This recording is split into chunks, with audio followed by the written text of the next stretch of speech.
The Chicago Bears have leveled up at 2-2.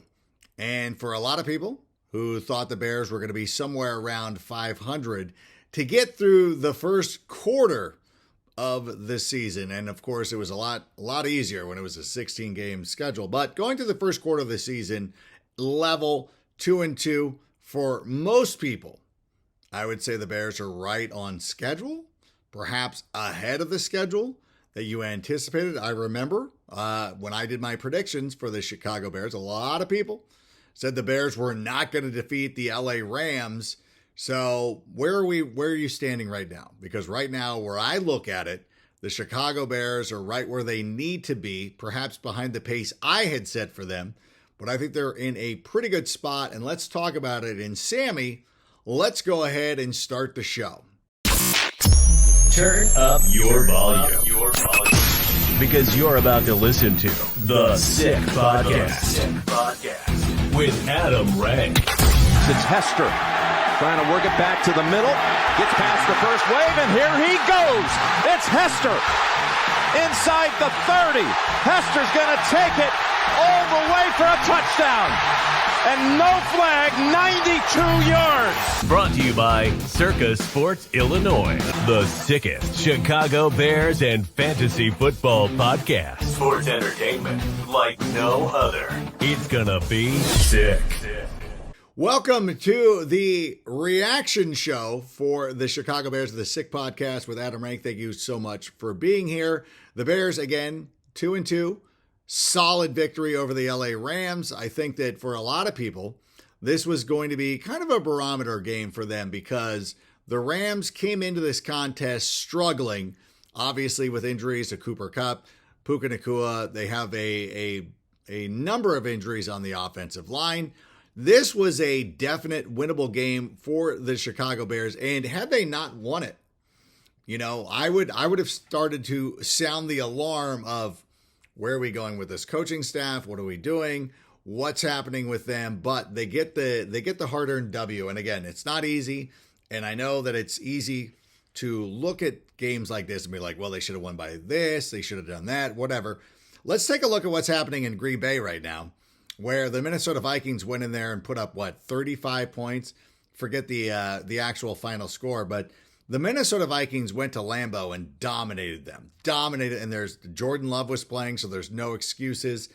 Went in there and absolutely dominated. So for the Bears to come out and play pretty well against a team that is considered one of the, potential playoff performers for the NFC, I think this was a great sign. Again, Cooper Kupp's gone, Puka Nacua's gone, but you got to go out and you got to win these games, and that's exactly what the Chicago Bears did. So I'm going to give you three things that I liked, three things I did not like.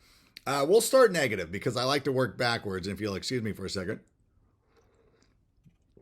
I do like to look backwards, and I'll go through a couple of things that kind of stood out to me, which I didn't like about the Chicago Bears performance on Sunday, but not too much to really get worked up about. Number three, I think the fact that the Rams punted just one time is something that's a little bit of a concern to me now. I do know that they held the Colts to, 4 3-and-outs during their contest last week, but the Rams were able to move the ball pretty well. And it was something that stood out to me that I would love to see the Bears get off the field a little bit quicker. Especially in some of these situations when Torrey Taylor is out there pinning this team deep. So often they were pinned inside the 10, 20-yard line, and to allow them the opportunity to move down the field. Now, the Rams did not convert a lot of these situations into touchdowns, and that's true. But again, they're without Cooper Kupp. They're without Puka Nacua. So this is a situation where, as much as I love the Bears defense, and I do, I think there's players all around. There's guys that make plays, and it's a great situation for the Chicago Bears. At the same time, when you're pinning them that deep, and I know you don't want to give up any huge plays, and it kind of dictates the way that you're, throwing things at them. And this is kind of a signature of the Chicago Bears. This should not be a shock. that they are a bend but don't break type of defense, not giving up a ton of points, but do give up a lot of yards. At certain instances, I would love to see them step up and just, shut a team down, 3 and out, flip the field back. When Tory Taylor is flipping the field for you, take advantage of it, get the offense off the field, and I'll give credit to Matthew Stafford. He's a great NFL quarterback. A lot of people will ask me, is he a Hall of Fame quarterback? And I'm like, listen, if you're putting Aaron Rodgers in the Hall of Fame, how do you not put in Matthew Stafford? But that's just me. As somebody who's watched football for a long time, they don't always take my opinions into account. But I thought that was again, I would have liked to have been in more situations where we forced punts, got off the field a little bit sooner. And again, this is something the Bears really need to start cleaning up, because when you go against some of the better teams in the NFC, you're going to want to get your defense off the field. As much as we talk about the offense not doing their part, not, stretching out drives and things like that, at some point, you really want your defense to put it on the opposing team, not give up so many first downs, not give up so many yards, and just, take advantage of it. And they haven't been able to do it. And I think it's, partly, when you think about the Tampa 2 and all that stuff and where Eberflus comes from as a coaching person, it is kind of a hallmark to give up yards but not points. Regardless, I would love to see them not give up as many points as they did. Number 2, I know I don't want to be the referee guy.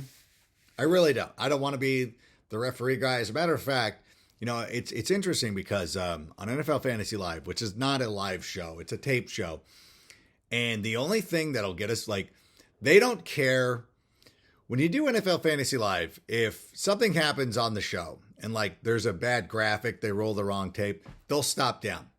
But if I sit there and mispronounce somebody's name, if I make a mistake, they don't care. They're like, go through it. It's no big deal. And okay, but you won't let a bad graphic go up, but you'll let me just, trip on a word or do whatever.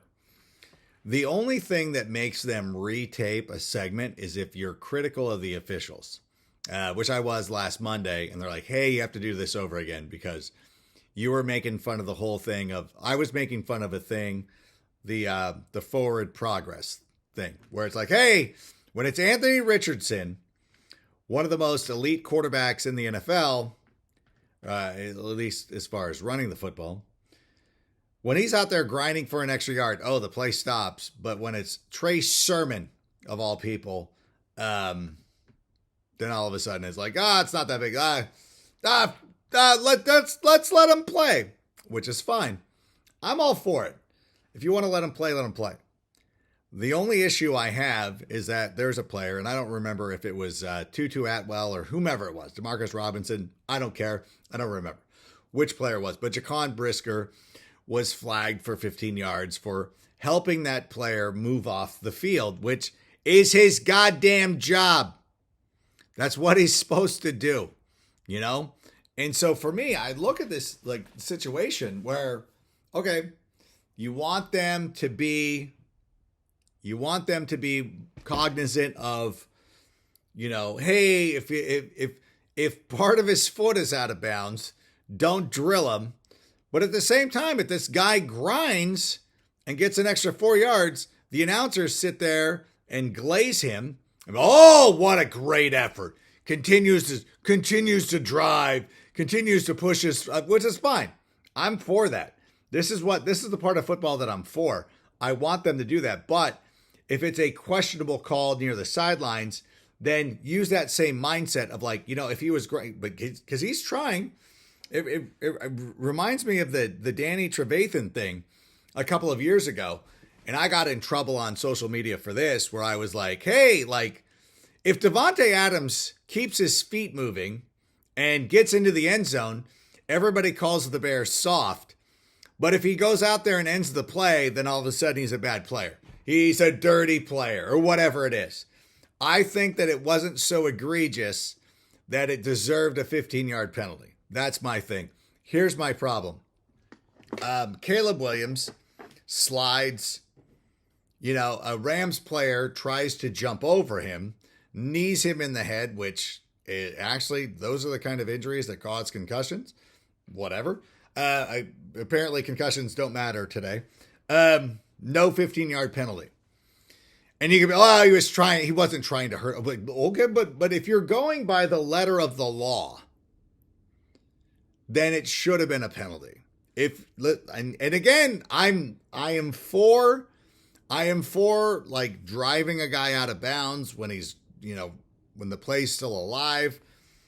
And I'm for a guy like trying to, I would prefer that a player doesn't get flagged for that. However, for that to work, you can't have the other flags. You can't be like, well, now now you're too rough. Like, and honestly, when it comes to protecting Tutu Atwell or protecting Caleb Williams, no disrespect to Tutu Atwell, the health and availability of Caleb Williams should probably matter more.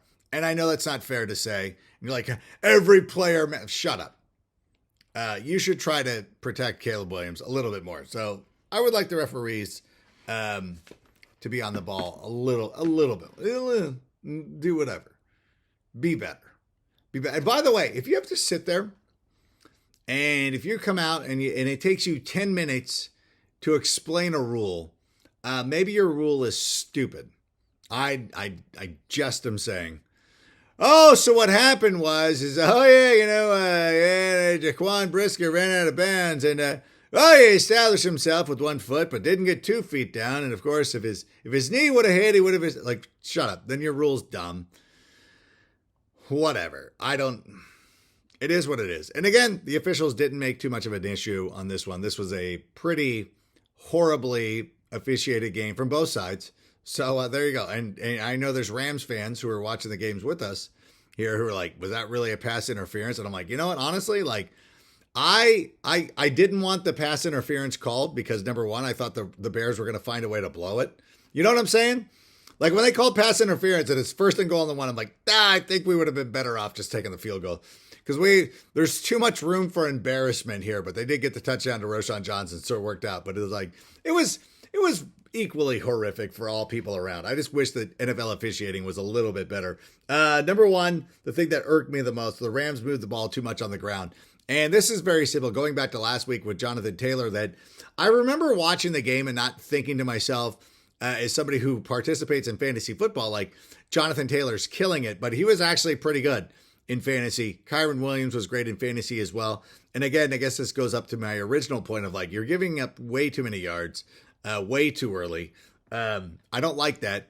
But at the same time, the Bears ended up getting a victory. They did enough to win last week. So maybe it's not as big of an issue as I'm making it out to be. Like you hold an offense to the Rams to less than 20 points. That should be considered good enough, even without Cooper Kupp and Puka Nacua. Still a pretty good thing. Let's talk to 3 things that I absolutely loved over the weekend. At number 3, I'm going to start with Caleb Williams.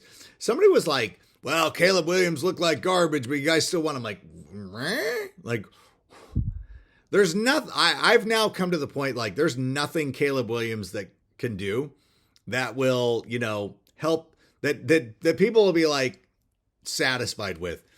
363 in a loss. People don't like that. Less than 200 yards in a win. People don't like that. So what does he got to do? He's got to do, like, 275, 3 touchdowns in a win. But honestly, that doesn't happen a lot. Like you win ugly, you lose ugly. Like I don't think that Caleb was out there doing anything that went against the Bears.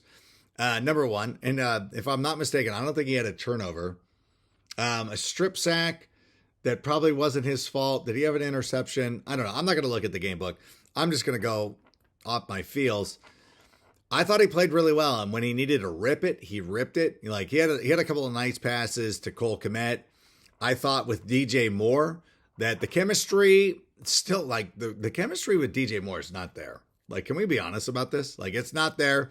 I thought there was one play where Caleb kind of served up a hospital ball that DJ Moore made a business decision and said, like, I'm not going after that ball. And okay, that's fair. He had another play where I thought that DJ Moore kind of could have continued.